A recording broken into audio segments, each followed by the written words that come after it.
How to see who has shared your Instagram reels. Hey guys, welcome back to the channel. Unfortunately, Instagram does not allow you to exactly see who has shared your reels. However, you can see how many people has shared your reel and gather some insights. In order to do so, you'll have to switch to a professional account.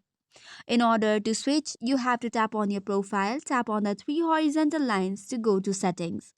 After that, head over to account sections or scroll down to for professionals and then tap on switch account type and select switch to professional or business account. Now that this is done, you can head over to your Instagram profile and go to the Reels tab if you have uploaded the Reels. Then tap on the three dots on the top right corner and go to the View Insights option.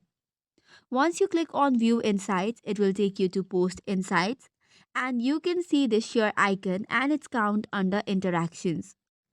However, this only shows how many times your reel was shared and not who shared it.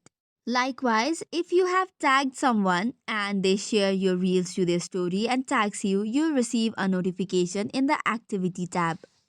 Alternatively, you can use the gauge sharing option, which means adding a call to action in your caption, asking viewers to comment or DM if they share your reel. This could be an effective method to know if who is sharing your reels. That's it for today's video. For more such contents, do not forget to hit the like and subscribe button.